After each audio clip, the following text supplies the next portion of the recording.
I honestly feel so bad for Lily and Jack's mom. I know that she's going through some things that she can't talk about, and I know there's more to it than that. I also know that she was in an abusive relationship, and so there's that kind of relatability. So like, I see so much of myself in her, and it's weird because I'm a McMurray and she's a Murray, and I've always felt so connected to this case. I even had a dream about what happened that night. Like a year ago, I had a dream about it. I believe that the stepfather got rid of the children. I believe that Malaya Brooks Murray has been gaslighted and abused. She might have even been drugged whenever the stepfather was getting rid of the children. He probably fed her lies about what really happened. Maybe he said he brought them to a babysitter. Now the babysitter's not answering, and she was worried about, coming off as an irresponsible parent, so she didn't tell that part of the story. Like, I know there's more to the story. What's screaming inside of me is the stepfather, Daniel, and the fact that his work experience in the sawmill industry and his experience in the backwoods and his experience with the heavy equipment machinery. And what I keep having premonitions about is that these children are at the bottom of a boat remediation project at the harbor, which is near the sawmill. And so what's happening is they're relocating a mass amount of toxic waste. And they commenced this project right around the time that the children went missing.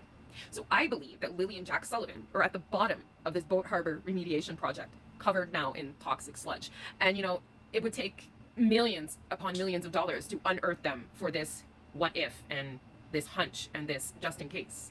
And so they're not going to do that without a confession. And even if they did get a confession, I don't know if they would go to that lengths to unearth this multi-million-dollar project to get these children out. But or what would happen? Like maybe the toxic sludge completely dissolved them. Cadaver dogs can sniff them out deep, like deep, like deeper than heavy equipment machine can go.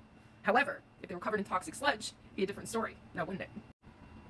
And the fact that Daniel has prior altercations, incidents surrounding domestic violence and sexual violence, it would not surprise me at all. Also, it's said that he passed the polygraph test.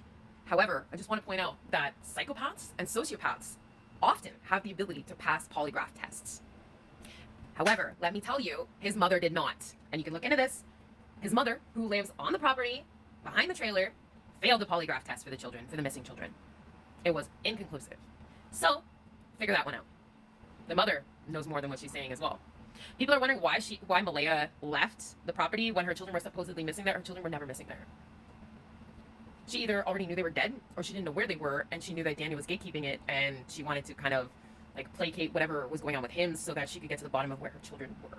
The children were never to be found. They were never to be found. I understand why she left. She's not going to stay in an abusive relationship in a trailer that's in complete disarray. She's going to go with her family, with her friends, where she has support. So I understand that part. She left the property because the children were never to be found, and she knew that.